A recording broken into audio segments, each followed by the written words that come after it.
누가복음 19장 1절부터 10절까지 말씀, 제가 가진 성경 신약 127페이지에 있습니다. 다 찾으신 줄 알고 말씀을 제가 읽도록 하겠습니다. 예수께서 여리고로 들어가 지나가시더라. 삭개오라 이름하는 자가 있으니 세리장이요 또한 부자라. 그가 예수께서 어떠한 사람인가 하여 보고자 하되 키가 작고 사람이 많아 할 수 없어 앞으로 달려가서 보기 위하여 돌 무화과 나무에 올라가니 이는 예수께서 그리로 지나가시게 되밀으라. 예수께서 그곳에 이르사 쳐다보시고 이르시되 삭개오야 속히 내려오라. 내가 오늘 내 집에 유하여야 하겠다 하시니 급히 내려와 즐거워하며 영접하거늘 무사람이 보고 수군거려 이르되 저가 죄인의 집에 유하로 들어갔도다 하더라. 삭개오가 서서 주께 여짜오되 주여 보시옵소서. 내 소유의 절반을 가난한 자들에게 주겠사오며 만일 누구의 것을 속여 빼앗은 일이 있으면 내 갑절이나 받겠나이다.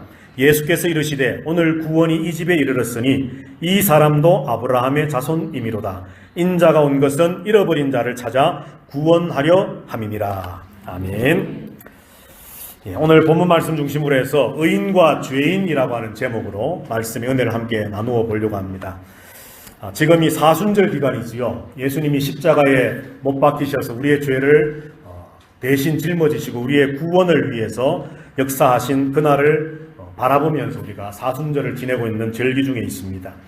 자, 이제 우리가 읽었던 이 누가복음 19장 말씀, 오늘 우리가 읽었던 삭개오의 이야기, 우리가 잘 아는 말씀이고요. 그리고 그 다음에 보면은 열무나 비유가 있습니다.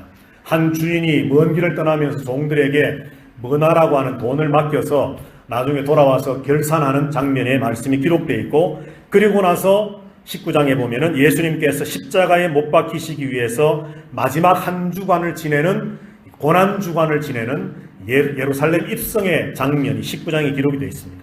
그러니까 누가복음 상으로 볼 때에 예수님께서 십자가에 못 박히기 위해서 예루살렘으로 들어가시기 전에 물론 그 한 주간도 사람들을 만나고 여러 대화들과 말씀들을 가르치고 나누셨지만 그 예루살렘으로 십자가를 지기 위해 들어가시기 직전에 마지막으로 만나게 된 사람을 누가복음은 삭개오라고 기록을 해놓고 있습니다.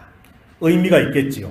많은 사람들을 만나셨겠지만 그 많은 사람들의 만남 가운데 특별히 하나님은 성령의 감동하심을 따라서 이 삭개오라고 하는 사람과의 만남을 기록하시고 예수님이 예루살렘에 들어가셨다라고 말씀한다는 거죠.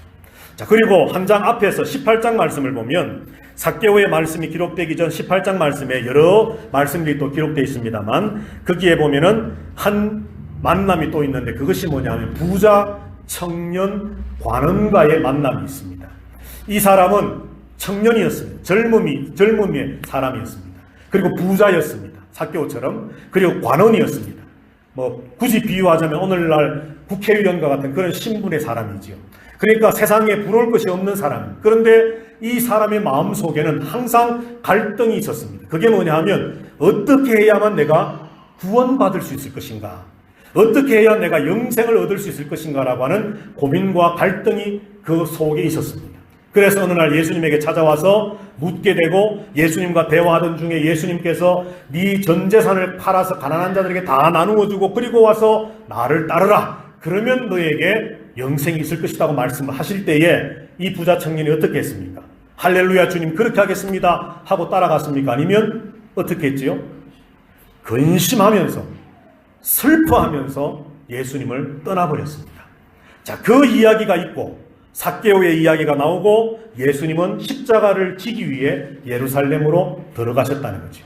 18장과 19장의 전체적인 흐름의 말씀이 이렇게 되었습니다. 그러면 부자 청년이 영생 얻기를 원했지만 결국은 어떤 문제가 걸림돌이 되어서 예수님을 떠나게 되고 영생을 얻지 못하게 되고 예수님이 우리에게 영생과 구원을 주시기 위해서 십자가를 향해 예루살렘으로 입성해가는 그 중간에 삭개오를 만난 말씀을 기록하심으로 하나님 우리에게 어떤 메시지를 주기를 원하고 계실까? 오늘 우리가 한번 생각해 보려고 하는 겁니다. 그것이 바로 오늘 우리는 죄인과 의인이라고 하는 주제를 한번 생각을 해보려고 하는 거지요. 자, 먼저 7절 말씀에 보면 이런 말씀이 기록되어 있습니다. 7절 말씀 우리 한번 다 같이 한번 읽어보실까요? 무사람이 보고 수군거려 이르되 저가 죄인의 집에 유하로 들어갔도다 하더라. 아멘. 예수님을 삭개오가 만났습니다. 그리고는 그 삭개오의 집에 예수님이 하룻밤 머물게 되셨습니다. 그 광경을 지켜보았던 주변의 많은 사람들이 수군거리기 시작합니다. 저 예수가 죄인의 집에 들어가고 있다. 자, 이 말은 뭐겠습니까? 예수님을 비방하는 말이기도 하지만 한편으로 삭개오를 어떤 사람으로 정죄하는 겁니까? 죄인이라고 정죄하는 거죠. 왜 그랬을까요? 왜 삭개오를 죄인이라고 정죄했을까요? 네? 세리였으니까. 그렇죠. 2절 말씀을 한번 보실까요? 2절 보시면 삭개오라 이름하는 자가 있으니 세리장이요 또한 부자라. 세리도 그냥 말단 공무원이 아니고 세리들 중에, 다시 말해 세무 공무원들 중에서 장이었습니다. 장. 우리가 잘 아시겠지만 그때 당시에 세리들은 유대 백성들, 이스라엘 백성들의 피땀을 빨아먹는 사람들이었거든요. 로마를 등에 업고서 백성들을 괴롭히던 자리에 있던 사람들이 세리들이었습니다. 그런데 그 중에서도 장이었으니까 얼마나 더 많은 일들을, 악한 일들을 했을까 우리는 짐작할 수 있습니다. 그래서 사람들은 삭개오를 향해서 예수님이 그 집에 유하러 가시는 것을 보면서 저가 죄인의 집에 유하러 들어간다라고 이 삭개오를 죄인이라고 단번에 정죄하고 비판하고 심판하는 말을 했다는 것입니다. 자, 여러분들, 그런데 세리장이었기 때문에, 부자였기 때문에 사람들이 그를 비판하고 죄인이라고 정죄할 수도 있겠지만, 그러나 우리가 그가 세리장이라고 하는 그 직함 때문에, 그가 가지고 있는 직분 때문에, 그리고 그가 많은 재산을 가지고 있는 부자라고 하는 그 겉으로 보이는 이유들 때문에 그를 쉽게 단정 지을 수만은 없습니다. 그가 죄인일 수도 있고 아닐 수도 있는 것이지요. 오늘날도 우리는 이런 우를 범할 때가 참 많습니다. 사람들을 대할 때에 많은 인간관계들 속에서 우리는 상대방들을 그가 가지고 있는 겉모습 혹은 그가 가지고 있던 어떤 자리, 위치, 저런 자리에까지 올라갔다면 분명히 똑바로 해서는 저게 안 됐을 거야. 뭔가 부정이 있고 비리가 있고 부패가 있고 요즘 한국에서 흔히 쓰는 적폐가 있으니까 저런 자리에 저 사람이 올라갔을 거야 하면서 우리는 쉽게 그들을, 사람들을 비판하고 정죄할 수도 있다는 겁니다. 도리어 반대로 내가 어떤 그런 위치나 어떤 그런 자리에 있거나 어떤 그런 신분에 있을 때 사람들이 나를 또한 역시 그런 눈으로 바라보기도 하고 정죄하기도 하고 비판할 수도 있다는 것이죠. 분명히 세리는 그때 당시에 어떤 악한 일을 했던 사람들입니다.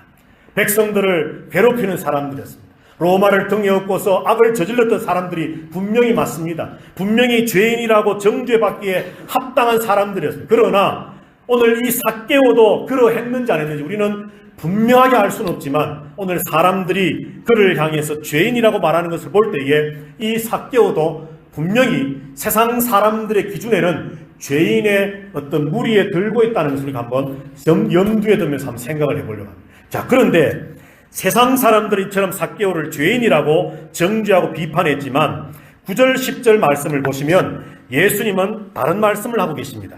자, 우리 한번 9절 10절을 같이 한번 읽어보겠습니다. 시작. 예수께서 이르시되 오늘 구원이 이 집에 이르렀으니 이 사람도 아브라함의 자손이미로다. 인자가 온 것은 잃어버린 자를 찾아 구원하려 함이니라. 아멘. 자, 삭개오의 집에 들어가신 예수님이 선포하십니다. 구원이 이 집에 이르렀다. 구원이 이 집에 이르렀다. 조금 더 좁혀서 말하면 구원이 이 삭개오에게 임하였다. 여러분들, 구원받는 사람은 죄인이 구원을 받습니까? 누가 구원을 받습니까? 네? 예. 물론 죄인이 용서함을 받아야 구원을 받지요. 죄를 가지고서는 구원을 받지 못하지요. 예. 예. 생각의 차이인데 틀린 건 아닙니다. 예. 죄인이 구원받아야죠. 그죠? 그런데 그 죄인이 예수를 믿고 의인 되어짐으로 구원받아지는 것인데, 자, 그런데 오늘 세상 사람들은 삭개오를 향해서 죄인이라고 못 박았습니다. 정죄합니다. 심판합니다. 그런데 예수님은 삭개오의 집에 들어오셔서 구원이 이 집에 이르렀다. 구원이 삭개오에게 임하였다. 다시 말해서 오늘 그 다음 말씀을 보면 이 사람 삭개오도 누구의 자녀라고요? 아브라함의 자녀다. 아브라함의 자손이라는 말을 다른 말로 바꾸면 의인이라고 하는 말입니다. 의인. 자, 그러니까 지금 예수님께서는 세상 사람들은 삭개오를 죄인이라고 정죄하지만 비판하고 심판하지만 예수님은 삭개오를 구원받은 자, 의인, 아브라함의 자손이라고 말씀하고 선포하고 있다는 것이죠. 아니, 세상 사람들의 견해와 예수님의 판단이 왜 이렇게 달랐을까요? 오늘 이제 우리가 그것을 한번 생각을 해보고자 합니다. 오늘 예수님께서 삭개오를 향해서 이런 선포를 하신 이유를 몇 가지 살펴보려고 하는데요. 삭개오의 행동들을 먼저 한번 살펴보겠습니다. 3절 말씀 한번 보시겠습니다. 제가 읽겠습니다. 그가 예수께서 어떠한 사람인가 하여 보고자 하되 키가 작고 사람이 많아 할 수 없었다라고 기록되어 있습니다. 삭개오도 예수님에 대한 소문을 많이 들었을 겁니다. 능력의 말씀을 전하고 손을 얹어 기도하니 환자들이 고침을 받게 되고 심지어 죽어있던 자들도 살아나게 되고 수많은 어떤 기적들을 행하시는 예수님에 대한 소문을 그는 들었을 겁니다. 그리고 그 예수가 지금 여리고를 지나가고 계신다는 이야기를 듣게 되었고, 삭개오는 비록 세리장이었고 부자였고 세상 사람들로부터 죄인이라고 정죄받고 심판받는 사람이었지만 예수님에 대해서 궁금증이 생기기 시작했습니다. 예수가 과연 어떤 인물일까? 그는 도대체 누구이길래 그가 기도하면 죽은 사람들마저도 깨어나는 걸까? 그가 한마디 말씀을 외치니 그렇게 겁나게 무섭게 일어나던 풍랑조차도 잔잔해졌다고 하는데 도대체 그는 누구일까? 삭개오의 마음에도 궁금증이 생겼습니다. 18장에 나왔던 부자 청년 관음처럼 막연하게 내가 무엇을 하여야 영생을 얻을 수 있겠습니까? 라고 하는 그것과는 좀 다르게 저 예수가 과연 누굴까? 저 사람이 도대체 누구길래 저런 일들을 행하고 저런 말씀들을 전하는 걸까? 나도 저를 한번 만날 수 있다면 만나보면 좋겠다라고 하는 갈망이 생기기 시작했다는 겁니다. 여러분, 신앙생활의 첫 발걸음은 바로 여기서 시작되어야 됩니다. 지금 우리가 예수 믿은 지 수년이 수십 년이 지나고 저 같은 사람은 목사가 되기도 하고 또 장로님, 권사님, 안수집사님 이렇게 직분들을 받아서 또 하나님의 일들을 하게 되는 어떤 그런 신앙의 자리에 우리가 서게 되었습니다. 그런데 여러분들, 우리가 지금의 이 자리에 있기까지 어느 날 갑자기 이렇게 된 것이 아니지 않습니까? 우리들도 분명히 언제인지 우리의 기억에 희미할지는 모르지만 분명히 우리들도 전도를 받게 되고 교회를 나오게 되면서 예수님에 대한 궁금증이 생기게 되었던 적이 있었을 것입니다. 과연 예수님이 나를 위해 십자가에 죽었다는데 그가 어떤 분이시길래 그런 일을 하셨지? 그가 그런 일을 하심으로 어떻게 해서 우리의 죄를 용서하시고 다 대신 짊어지실 수 있다는 것인지, 이런 가르침과 이런 어떤 들은 말씀들에 대한 궁금증에 대한 그것을 또 알고 싶어하는 갈망들이 우리에게 생기기 시작한다는 거죠. 오늘 저와 여러분들 중에서 아직도 교회는 나오고 있지만 수년 동안 이 교회를 드나들고는 있지만 예수님에 대한 갈망함과 궁금증과 하나님을 더 알아가고자 하는 그 절박함이 만약 없는 분이 계신다면 오늘 이 시간 예배를 통해서 여러분들의 그 심령 속에 삭개오처럼 예수님이 어떤 사람인가 하여 보고자 했던 것처럼 예수님을 만나고자 하는, 예수님과 함께 하나 되고자 하는, 그 예수님을 더 깊이 알아가고자 하는 갈급한 마음들이 생겨나게 되시기를 주님의 이름으로 축복합니다. 그 다음 두 번째 삭개오의 행동이 뭡니까? 4절 말씀이 이렇게 기록되어 있습니다. 제가 읽겠습니다. 앞으로 달려가서 보기 위하여 돌 무화과 나무에 올라가니 이는 예수께서 그리로 지나가시게 되밀어라. 아멘. 예수님이 어떤 분인가 보기를 원했지만 3절에 보니까 키가 작고 사람이 많았습니다. 그러니까 어린아이가 어른들이 둘러싸 있는 곳에서 그 앞을 내다볼 수 없는 것처럼 키가 작기 때문에 볼 수가 없는 거죠. 그래서 삭개오가 생각해낸 해결책이 바로 나무 위에 올라가는 것이었습니다. 예수님을 만나기를 갈망했습니다. 예수님을 알아가기를 원했습니다. 예수님과 더 동행하고 동거하기를 원했습니다. 그러나 자기 자신을 가로막고 있는 장애물이 있었습니다. 키가 작다는 것과 많은 사람들이 에워싸고 있어서 더 이상 앞으로 나갈 수 없다는 것이었습니다. 그래서 삭개오는 그런 상황 가운데서 포기하지 않았다는 겁니다. 나무 위에 올라갔다는 것이죠. 많은 사람들의 이목이 집중될 수 있는 상황이 됩니다. 오늘 본문에 보니까 예수님께서 내 집에 유하여야 되겠다 하면서 예수님을 삭개오가 모시고 그 집에 갈 때에 사람들이 당장에 죄인이라고 지적했던 삭개오가 많은 사람들이 둘러서 있는 가운데 나무 위에 올라간다면, 누구나 쳐다볼 수 있는 그 나무 위에 올라간다면 더 진작에 삭개오는 사람들로부터 창피를 당했을지도 모를 일입니다. 그럼에도 불구하고 삭개오는 예수님을 봐야 한다는, 예수님을 만나야 한다는 그 간절함 때문에 그는 감람나무, 돌감람나무 위에 올라갔다는 것이죠. 오늘 마찬가지입니다, 여러분.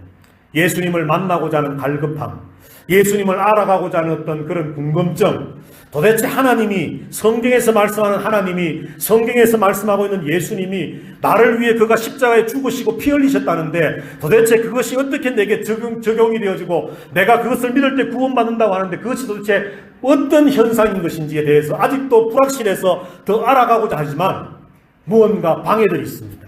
알아가고자 하면 할수록 사탄이 우리를 방해합니다. 우리에게 장애물을 놓습니다. 그래서 한 걸음 한 걸음 더 하나님께로 나아가고자 하는 그 우리의 발걸음을 자꾸 막고자 할 때가 있다는 것이죠. 그럴 때마다 여러분 포기하지 마십시오. 더 하나님께로 나아가십시오. 그 장애물들조차도 그 장애물을 극복하려고 할 때 내게 부끄러움이 있고 창피가 있고 때로는 좀 어떤 머쓱함이 있다 할지라도 하나님을 알아야 되겠다는 그것이 분명하다면 여러분들 주님을 봐야 한다는 그 목표만을 향해서 나아갈 수 있는 우리 모두가 되게 되기를 주님의 이름으로 축복합니다. 마지막 세 번째로, 자 이제 이런 모습을 보셨던 예수님께서 5절에서 이렇게 말씀하지요. 예수께서 그곳에 이르사 쳐다보시고 이르시되 삭개오야 속히 내려오라. 내가 오늘 내 집에 유하여야 하겠다. 그렇게 예수님께서 삭개오를 초청하여 부르십니다. 내가 네 집에 들어가야 되겠다. 그랬더니만 6절에서 자, 다 같이 한번 6절을 읽어보십시다. 시작. 급히 내려와 즐거워하며 영접하거늘. 아멘. 예수님을 보기를 원했습니다. 장애물도 극복하여서 예수님을 보았습니다. 예수님과 아이 컨택, 눈이 마주쳤습니다. 그래서 예수님이 삭개오에게 말씀합니다. 내려와라. 내가 네 집에 가서 함께 유하겠다. 그때 삭개오의 세 번째 행동이 급히 내려와 즐거워하며 예수님을 영접했다는 것입니다. 자, 여러분들 가만히 보면 이것이 꼭 정해진 순서는 아닐지 모르지만 우리의 신앙의 성숙의 단계를 보면 대부분이 이런 과정을 거칩니다.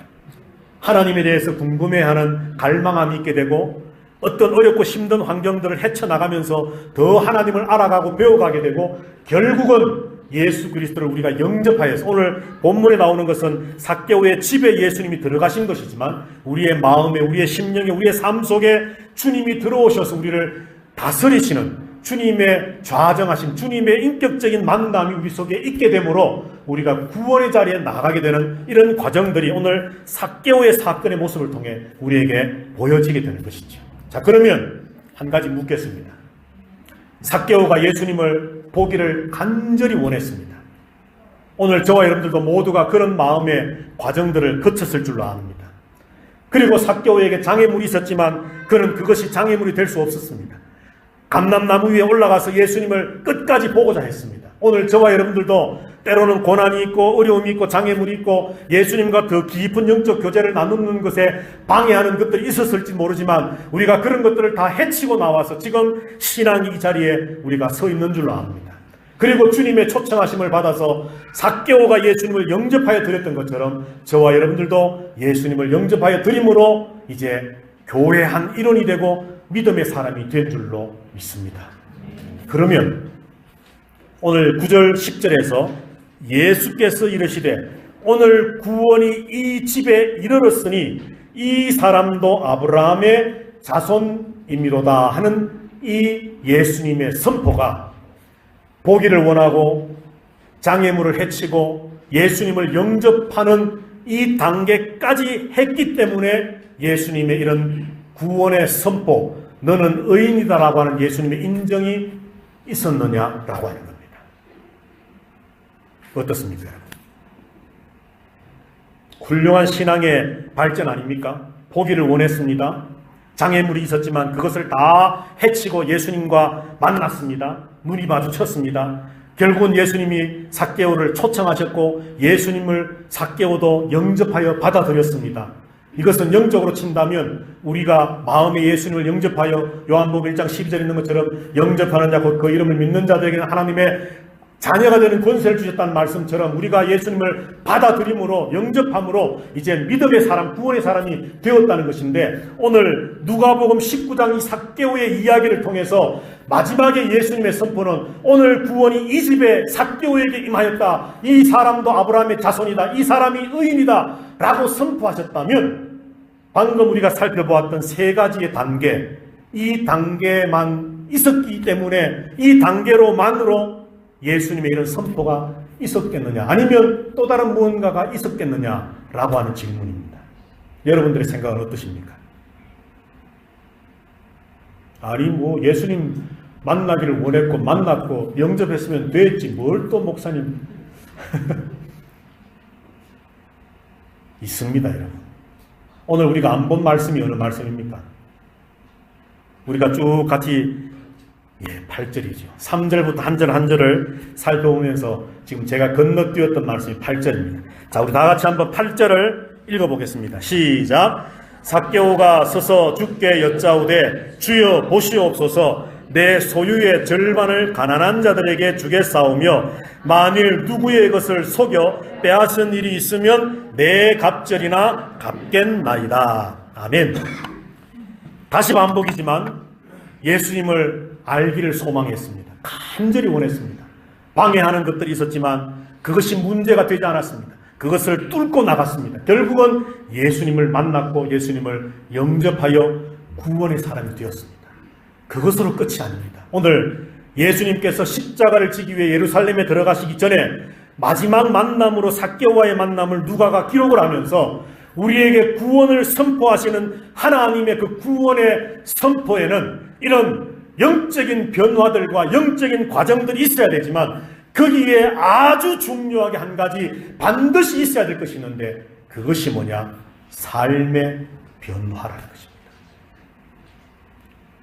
아, 목사님, 하나님을 나는 알기를 원했습니다. 누구보다도 더 간절히 사모했습니다. 그래서 말씀도 읽었고 예배도 참석하고 열심히 충성하고 봉사하면서 예수님을 한 번 알아가면서 예수님을 인격적으로 만났습니다. 예수님을 내 삶에 받아들이고 예수님을 내 심령에 받아들여서 내 안에 예수님이 계심을 믿습니다. 나는 그런 예수님과 함께 동행하며 동거하는 삶을 살아가는 구원의 사람 되었음을 믿습니다. 할렐루야, 아멘. 분명히 구원이 있습니다. 그러나 오늘 누가복음은 이것으로 끝이지 않는다는 겁니다. 오늘 삭개오의 고백과 같이 주여 보시옵소서, 내 소유의 절반을 가난한 자들에게 주겠사오며 만일 누구의 것을 속여 빼앗은 일이 있으면 4배로 갚겠습니다라고 하는 삶의 변화를 고백하고 있다는 것이죠. 이 모든 과정이 있고 나서 보기를 원했고 장애물을 헤쳐나갔고 예수님을 만나 영접했고 그리고 회개와 삶의 완전한 변화가 있고 나서 마침내 예수님의 선포가 있었던 겁니다. 오늘 구원이 이 집에 삭개오에게 임하였다. 이 사람도 아브라함의 자손이다. 여러분, 사실 솔직하게 우리 말해서요, 나는 예수님을 믿습니다. 내 안에 예수님이 계십니다. 여러분, 내 안에 예수가 없어도 그렇게 말할 수 있습니다. 그지요? 그렇다면 정말 내 안에 예수가 있다는 것을 나타낼 수 있는 유일한 증거가 뭐겠습니까? 오늘 8절에 나와 있는 변화된 삶입니다. 나도 왕년의 삭개오처럼 정말 뜨거운 마음으로 예수님을 알기를 원했습니다. 잘하셨습니다.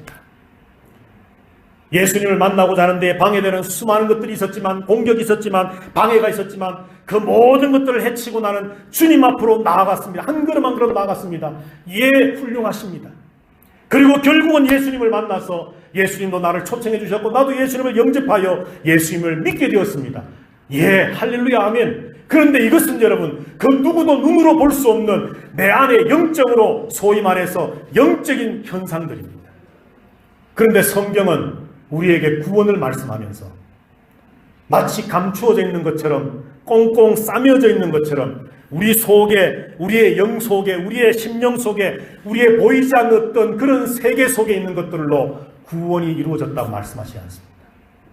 우리의 구원은 그런 영적인 변화의 과정과 함께 실제 눈으로 나타나는 삶의 변화와 삶의 과정이 나타나야 한다고 분명히 말씀한다는 거죠. 부자 청년 관원은 영생을 원했습니다. 그 누구보다도 율법을 알았고 그 누구보다도 말씀을 알았던 사람입니다. 그래서 그는 어려서부터 하나님의 율법을 철저하게 지켜왔습니다. 예수님께서 영생을 구하던 그에게 10계명을 말씀하면서 이렇게 계명을 지키라. 아, 선생님, 나는 어릴 때부터 이것을 다 지켜왔습니다. 네가 잘하였도다. 그러나 그에게 한 가지 문제가 있었지. 네 재산을 다 팔아 가난한 자들에게 주라는 거야. 내 속에 하나님을 알고 있고 내가 말씀을 지키고 있다고 내 스스로 인정하고 있지만 실제 삶에 하나님의 말씀을 실천해 나가는 것이 그에게는 없었던 것입니다. 그것을 아셨던 예수님께서 그것을 꼭 집어서 네 가진 재산을 팔아 가난한 자들에게 주고 나를 따르라 말씀할 때에 그것이 그는 슬펐습니다. 할 수가 없었습니다. 자기 속에 일어난 예수님을 알기를 원했고 예수님을 만났다라고 하는 그 모든 것들이 그것을 하지 않으므로 거짓으로 판명나고 말았다는 겁니다. 삭개오는 누굽니까? 부자 청년 관원과는 달리 누가 봐도 죄인입니다. 세리장입니다. 어린아이들조차도 돌을 던질 만한 죄인이었습니다. 그때 당시에. 그러나 그는 예수님을 알기를 원했고 예수님을 만났고 예수님을 영접했고 거기서 끝낸 것이 아니라 부자 청년 관원, 바리새인, 산헤드린 공회원, 율법으로면 흠이 없는 그 부자 청년 관원은 도무지 할 수 없었던 삶의 변화와 철저한 회개를 그는 해내었다는 것. 그래서 예수님은 그를 향해서 이 사람이 아브라함의 자손이다. 오늘 구원이 이 집에 이 사람에게 임하였다라고 말씀하는 겁니다. 사랑하시는 아름다운 교회 성도 여러분들, 사순절입니다. 십자가를 생각합니다. 감성적으로 십자가만을 바라보는 저와 여러분 되지 않기를 부탁을 드립니다. 구원을 생각하면서 신앙을 생각하면서 남들이 볼 수 없는 주님은 이미 알고 계시지만 내 안에 거짓된 것들로 가득 차 있으면서 나도 주님을 알기를 원했고 장애물들을 해치기도 했었고 주님을 만난 경험도 있어요 라고 하는 어떤 그런 지나간 시대에 지나간 옛날 시절에 언제 있었는지도 알지 못할 기억도 나지 않는 어떤 영적인 체험들 그것 옛날 것 그것 붙잡고 나는 지금 구원의 사람이야 스스로 속이며 스스로 속으며 살지 마십시다. 지금 회개하는 마음이 없으면 지금 변화된 삶의 모습이 없으면 주님은 삭개오의 집에 들어가셨지만 구절 말씀을 하시지 않았을지도 모릅니다. 삭개오가 내가 가진 것들을 중에서 절반을 가난한 자들에게 나누어주고 내가 속여 빼앗은 일이 것이 있다면 4배로 갚겠습니다라고 하는 철저한 회개와 변화된 삶의 모습이 있을 때에 비로소 삭개오의 마음에 그 갈망했던 영적인 것들이 진실되었다는 것을 인정하시면서 내가 온 것은 이처럼 잃어버려졌던 자들을 사람들은 죄인이라고 손가락질하고 있는 이 사람들을 찾아 구원하기 위해 내가 왔다라고 말씀하셨다. 구약 율법에 보면 레위기 말씀에 보면 하나님께서 모세를 통해서 말씀하실 때에 누군가의 것을 억지로 빼앗거나 갈취하거나 그렇게 속여서 취하게 되었을 때에 그것을 주인에게 되돌려줄 때에 되돌려주는 방법을 하나님은 율법으로 정해놓으셨어요. 거기에 보면 본품을 돌려주며 거기에 본품의 5분의 1을 더하여 주라 그렇게 말씀했습니다. 이 말씀이 뭡니까? 예를 들어서 100페소를 남의 것을 억지로 빼앗았다 칩시다. 그러면 그것을 회개하고 돌려줄 때 얼마를 줘야 됩니까? 120페소 줘야 되죠. 그런데 오늘 삭개오는 뭐라고 말하고 있습니까? 여러분? 4배 5분의 1을 주라는 것이 하나님의 법인데 삭개오는 4배를 주겠다. 그러니까 레위기에 있는 하나님의 율법에 비해서 보면 지금 몇 배를 주는 겁니까? 4, 5 초등학교 졸업한 지 오래돼가지고 산수가 안 되죠. 미분적분은 되는데 4, 5, 20입니다. 20배입니다. 20배. 하나님은 억지로 빼앗고 남의 것을 갈취해서 속여 빼앗은 것이 있으면 5분의 1을 더해서 주라. 이것이 하나님의 법이다 말씀하셨는데 지금 유대인이었던 삭개오는 율법을 잘 알고 있었을 것이라고 우리가 상상해 본다면 그는 그 율법에 지나치게 내가 속여 빼앗은 것이 있으면 4배로 갚겠습니다 하는 이 말은 하나님의 율법에는 5분의 1이라고 말씀하셨지만 하나님 나의 회개는 내 변화된 모습은 이처럼 철저하고 확실합니다라고 하는 것을 보여주기 위해서 그는 하나님의 말씀보다 20배로 갚겠다라고 말씀했습니다. 오늘 저와 여러분의 회개가 십자가 앞에 저와 여러분의 회개가 이런 회개가 되게 되기를 주님의 이름으로 축복합니다. 저와 여러분의 변화가 이런 변화가 되기를 원합니다. 흉내만 내고 겉모양만 내는 그런 회개와 변화가 아니라 정말 철저하게 옷을 찢는 것이 아니라 마음을 찢고 우리의 심령을 찔러 쪼개어서 하나님 앞에 하나님 이 죄가 내게 있습니다. 이 죄를 내가 철저하게 회개합니다라고 하는 여러분 오늘 돈 이야기가 나왔으니까 꼭 돈만 생각하시면 안 됩니다. 우리 성경을 한 절 한번 찾아보십시다.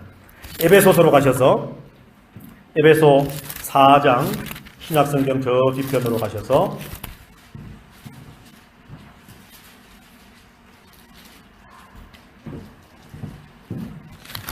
에베소서 4장 21절부터 25절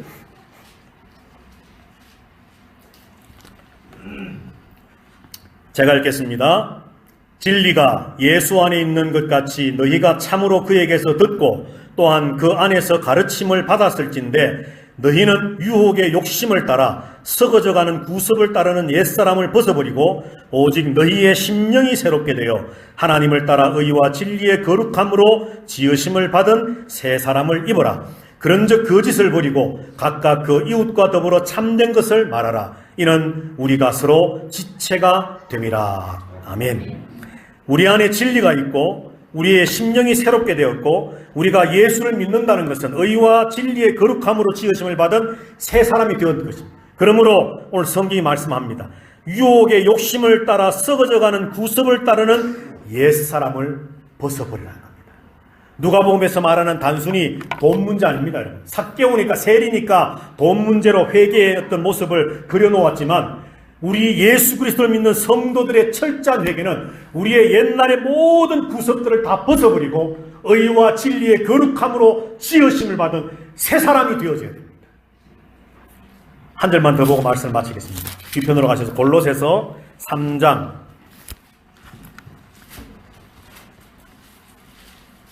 골로새 3장 5절부터 10절까지 말씀입니다. 다 같이 한 목소리로 말씀을 읽도록 하겠습니다. 5절부터 10절. 그러므로 땅에 있는 지체를 죽이라. 곧 음란과 부정과 사욕과 악한 정욕과 탐심이니 탐심은 우상 숭배니라. 이것들로 말미암아 하나님의 진노가 임하느니라. 너희도 전에 그 가운데 살 때에는 그 가운데서 행하였으나 이제는 너희가 이 모든 것을 벗어버리라. 곧 분함과 노여움과 악의와 비방과 너희 입에 부끄러운 말이라. 너희가 서로 거짓말을 하지 말라. 옛 사람과 그 행위를 벗어버리고 새 사람을 입었으니 이는 자기를 창조하신 이의 형상을 따라 지식에까지 새롭게 하심을 입은 자니라. 아멘. 옛 사람의 모습을 5절에 음란, 부정, 사욕, 악한 정욕, 탐심이라 말씀을 합니다. 그리고 밑으로 쭉 내려와서 8절 말씀에 보면 이 모든 것을 벗어버리라. 곧 분함과 노여움과 악의와 비방과 너희 입에 부끄러운 말이라. 너희가 서로 거짓말을 하지 말라. 옛 사람과 그 행위를 벗어버리라. 새 사람을 입으라 말씀을 합니다. 돈 문제만이 아닙니다. 여러분. 우리가 가지고 있는 오늘 본문에 나오는 음란, 부정, 사욕, 악한 정욕, 탐심, 거짓 이 모든 것들 우리가 철저하게 회개하고 이런 것들로부터 변화되어져가는 모습이 하나씩 나타나야 그때 비로소 주님은 말씀하실 겁니다. 오늘 이 집에 오늘 이 사람에게 구원이 임하였느니라. 이도 아브라함의 자손입니다. 여러분 내 심령 속에 이런 변화가 있었습니다. 여러분 그것은 감정의 변화일 수도 있습니다. 거기에 속지 마시고 지금 내 삶의 변화된 모습이 전혀 나타나지 않고 있다면 여전히 비방과 악독과 탐욕과 정욕과 거짓과 시기와 질투와 온갖 하나님이 원하지 않는 잘못된 옛사람의 모습이 내 안에 여전히 나타나고 있다면 주님을 알아가고자 했던 열망도 주님을 만났다라고 하는 그 경험조차도 거짓이 될 수 있음을 깨달으십시오. 신실한 믿음으로, 삶으로 나타내므로 오늘 누가복음 19장 9절 10절에 있는 이 말씀이 우리를 향한 주님의 선포와 축복의 말씀이 될 수 있게 되기를 주님의 이름으로 축복합니다.